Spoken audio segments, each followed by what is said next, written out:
On the 23rd of December 2015, the Safe Patient Care, Nurse-to-Patient and Midwife-to-Patient Ratios Act was proclaimed law in the state of Victoria. The Act had passed through the upper house and was universally praised on both sides of the Victorian Parliament as a seminal moment for the state's nurses and midwives and the patients they care for. Any nurse or midwife who had worked before ratios were first mandated in 2000 could tell you they were a game changer.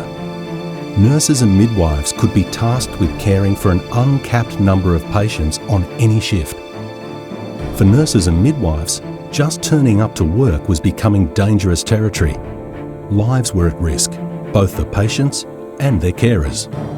You would go to work and you may have 4, you may have 6, you may have 8, you may have 10. I rarely got off on time, and I would come in on days off to do something that I didn't do the day before. You'd lie in bed at night thinking all you'd think about was the shift the next day and what you had to do. So workloads were the hardest thing. Nurses don't get their job satisfaction out of enormous salaries or a glamorous lifestyle. They get their satisfaction from looking after patients properly. By the 1980s, nurses and midwives had been seen as society's carers for more than a century. However, contemporary nurses and midwives were professionals who wanted a career structure and wages to match it. In the early 1990s, the Keating government made sweeping changes to industrial relations laws, which saw enterprise bargaining agreements become the model for wage negotiations. The then Australian Nursing Federation was expected to be a bit player in the new format. The union and its members had other ideas. The centralised system couldn't keep pace with the changes necessary, and we have to shift the onus back to the workplace, back to the enterprise, and back to the industry. It took people a long time, particularly those who negotiated with government rather than employers, to understand really what EBAs were about. And people said unions like the nurses, they're going to struggle. You know, they're going to struggle in an enterprise bargaining environment because they will never be able to take industrial action. They just won't be able to survive and grow in that enterprise bargaining system. But the truth's the reverse.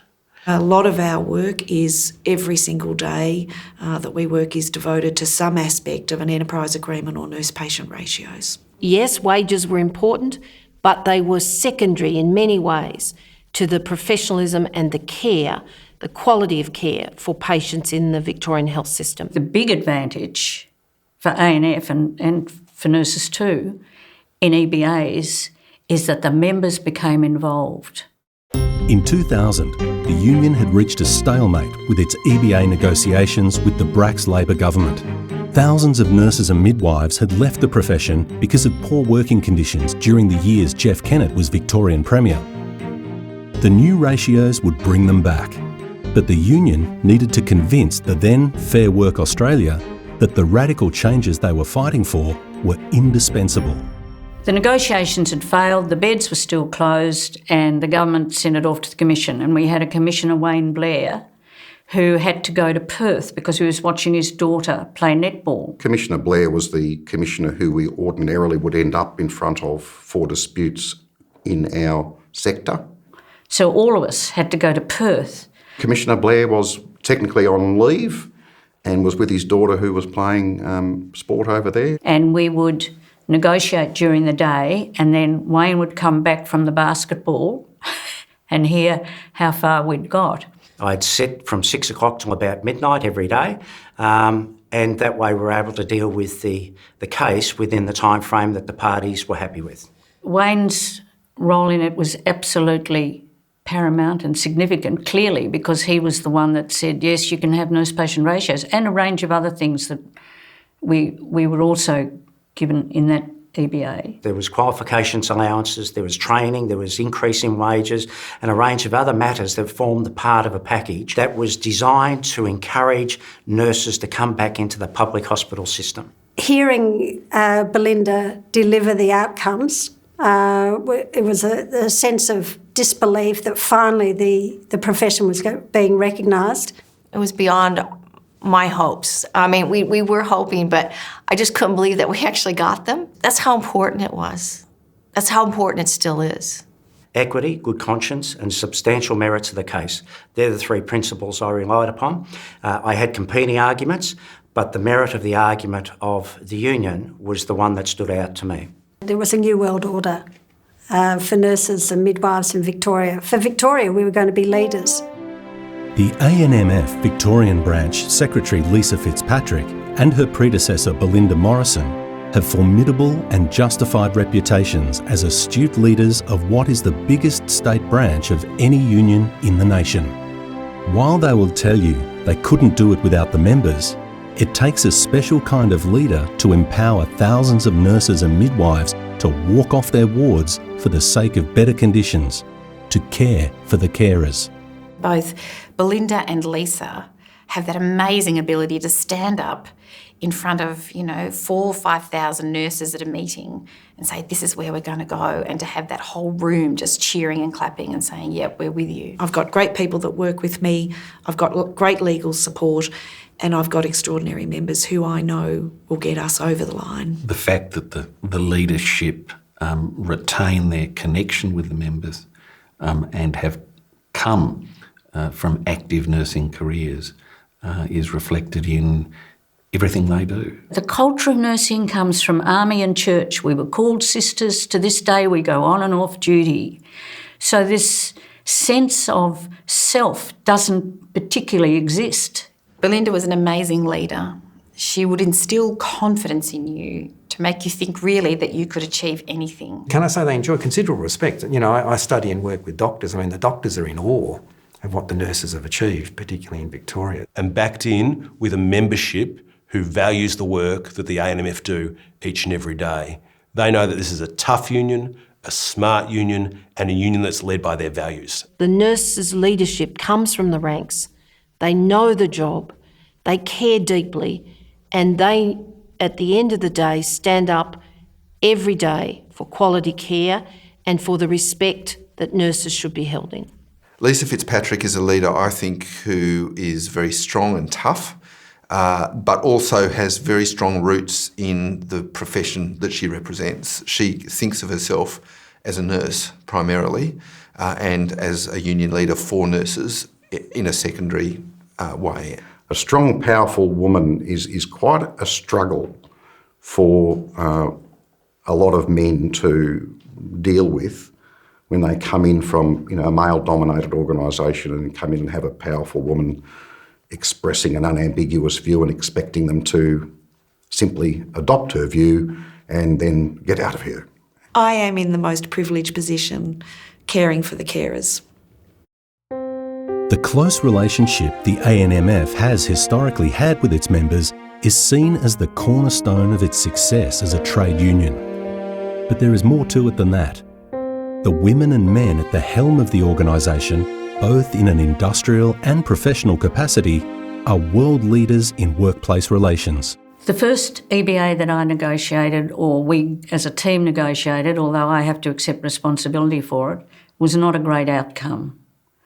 By the time it came to the third EBA that we negotiated, it was an extremely good outcome. What's really impressive about the Victorian nurses is that they're no nonsense. They are absolutely committed to the patient care. They're absolutely committed to the quality of the skills that their members have, and they won't take no for an answer. So if they think quality's being compromised or skills are being compromised, they will just say, we're not going to have it. They get their members involved, they represent their members very efficiently, they provide service to their members, they make claims which are responsible, they handle the claims cleverly. I think generally state governments are petrified of nurses because they have such a strong brand position, if you like, in the community. I remain on good terms with a number of senior people on the employer side in private and public sectors who are scared shitless of Lisa and were similarly scared shitless of Belinda. I remember one time the Commission saying that they were the Ferrari of negotiators. The Nurses Union is one of the best unions, not only in this country, it's one of the actually best unions in the world. When you look at it by comparison with any other union, it is professional, it is strategic, It can take industrial action. They showed nurses, not just nationally but globally, what you can do when you're so determined to make your profession work in the interests of both quality care and fair wages and conditions for your members. They are very careful not to let the situation get out of control. They are very strong in taking industrial action if they feel it's needed, but they don't want it to become endless or open-ended. I'd hate to be the health minister. I'd hate to be the premier taking on the nurses. You're on a hiding to nothing. This is not a client who needs to be guided in the basics of industrial relations. These people, over the many years I've been working with them, have had a series of secretaries, assistant secretaries and industrial staff who are highly sophisticated operators in their area. These are not followers. These are not followers and have not been followers for a long time. That is, they go out, the wage claims that they make are at the leading edge. If you take the Victorian Nurses Union on, very rarely do managers win. So that means that when they bargain, the union has quite some clout. Bargaining is understanding that you've got to get a result for your membership that doesn't destroy the employment opportunities of your membership, that doesn't diminish the professional capacity. That's what good bargaining is. As a nurse myself, I think, what the Federation, what the union does for its members, and by that extension, it's extended to the community, I think it's the best job in the world, and I would never not stop fighting to improve the terms and conditions and the working conditions in particular of our nursing and midwifery workforce. I mean, you've just got to spare a thought for the poor buggers on the other side of the bargaining table. I mean, the Victorian nurses, they're led by people who aren't self-interested. They've only got the future of the profession and patients at heart. They got rock-solid membership support, and they usually got huge community support. If I was a manager, I couldn't think of a worse industrial relations opponent to take on. Prior to the nurse and midwife to patient ratios becoming law in 2015, there was not a single enterprise bargaining negotiation campaign where the nurses and midwives were not fighting to keep them.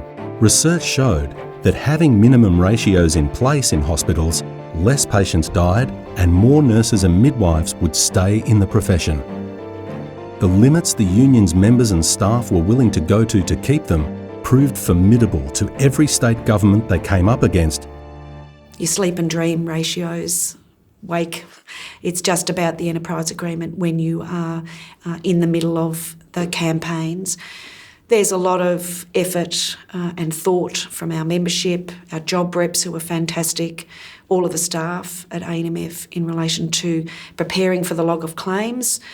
And of course, yes, whilst we campaign and achieve things during an enterprise agreement campaign, it's also about maintaining all of those things that you've been successful in getting in a campaign, maintaining it throughout the years when you're not campaigning. So it never leaves you. If you've got one nurse to 4 patients compared to one nurse to 8 patients, it's going to cost a lot more money. So there was always a lot of opposition from government. I remember the constant battles after that with all the other EBAs to just hang on to them, because from then on in they were under attack, I can tell you. And that's where I think the ratios aren't just, an us versus them achievement for the nurses' union. It's a gain for the profession.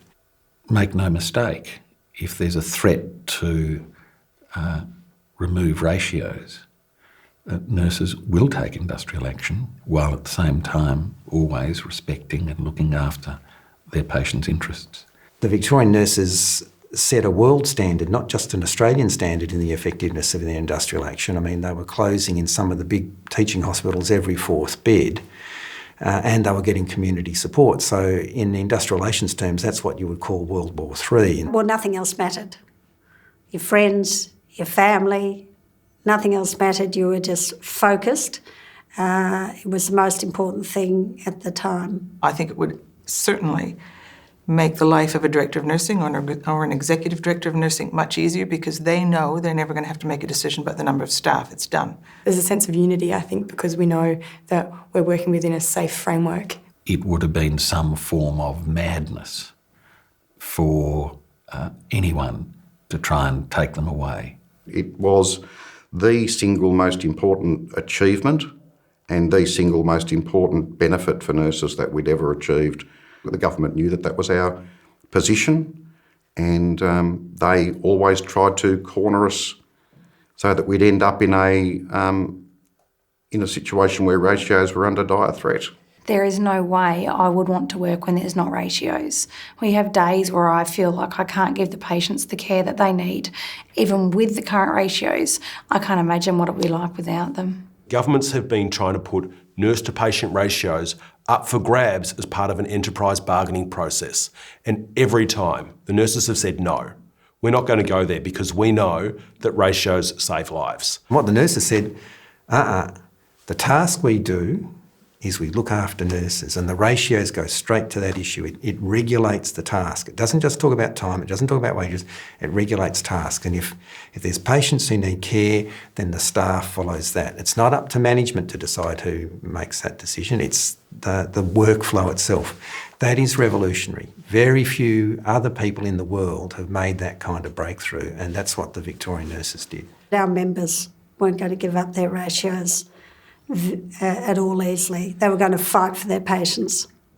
Ratios are essential for patient safety and job satisfaction, bottom line. If I feel a bit flat or I'm stressed or I'm worried about how things are going, when I'm out there in the hospitals meeting with our nurses and our midwives, when we were doing those community rallies, 33 across the state, I took my strength from nurses and midwives.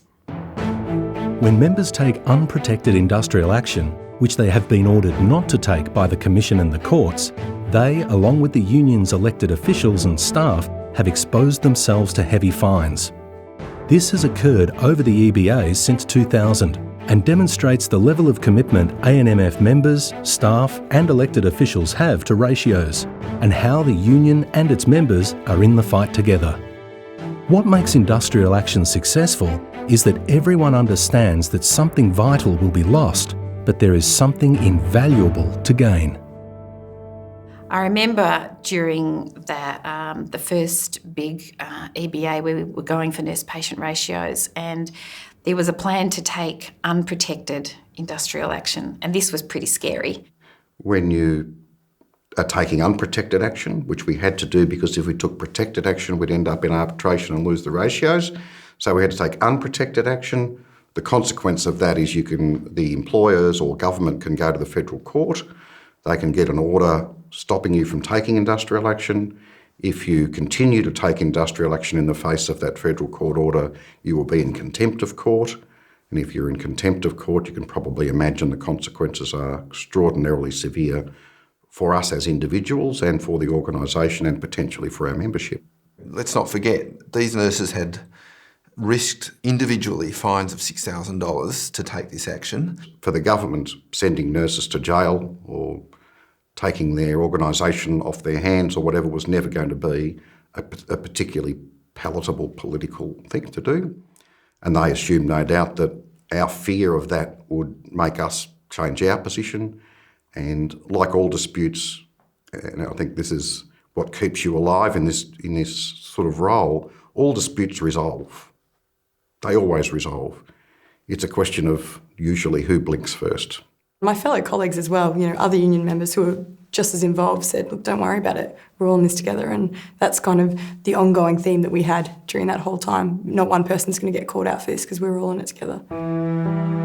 There have been many difficult moments on the road to seeing ratios legislated, but none was tougher than the 2011 EBA campaign. The Baillieu government had secret plans to remove ratios, and with them, everything the ANMF and its members had worked so hard to achieve for patient care. Salvation came in the form of a rookie error from a naive opponent who should have known better. What was incredible about the 2011 campaign was this opening salvo, which was the leak of a cabinet document showing the government's tactics as they attempted to water down nurse-patient ratios and introduce a whole lot of what they called efficiencies and save money on nurses' wages. So that really, I think, set the tone for that campaign. When Michael Bachelard contacted me and came and met me with that document, that reinforced for me, the absolute lack of respect that I thought the government had, particularly at that time. People responded really strongly to that leaked document, particularly nurses, but also ordinary people who had come to expect a certain quality of care in Victorian hospitals and who didn't want the nurse-patient ratios to be reduced and to get less skilled people, healthcare assistants, coming in and doing nursing work. It was remarkable and a very critical turning point in our campaign. And I suspect a pretty critical downturning point for the government. It was for a cabinet, it wasn't meant for public distribution, and it was really a naked sort of political and financial document which didn't take any account of the kind of level of care that people had come to expect in Victorian hospitals. I'd never seen a leaked cabinet in confidence document.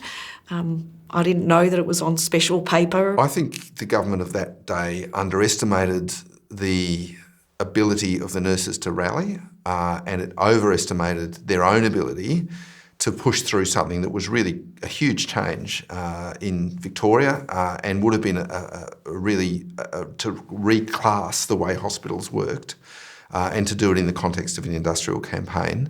I think that was pretty naive of them if they thought they could get away with it. The union has used new and traditional media in a masterful fashion. To get maximum exposure, every available platform and more are utilised to fight the good fight. The battle for ratios, improved wages and conditions has often been illustrated by a sea of red T-shirts inside their statewide members' meetings and at marches through the streets. The red T-shirt is a unifying symbol of ANMF's members' rise from hospital-trained workers to an educated professional workforce. As nurses and midwives' numbers have grown, so has the sea of red. Going to the Australian Open tennis, wearing our T-shirts, just as a group going to watch the tennis, but we all wore our T-shirts. And we got Pat Cash wearing one of our T-shirts while playing on Margaret Court, which was awesome.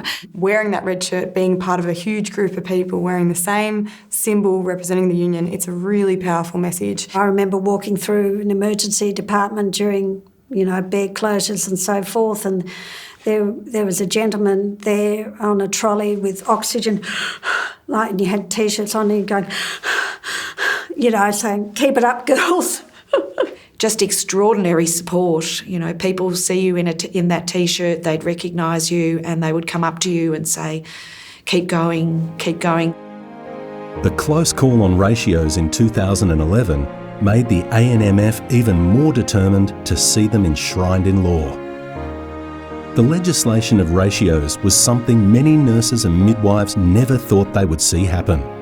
But when an election was called in 2014, the ANMF knew it was time to take action. We're the first state in the entire Southern Hemisphere to have legislated nurse to midwife patient ratios, and only the second in the world. So it's an amazing achievement by Victorian nurses and midwives.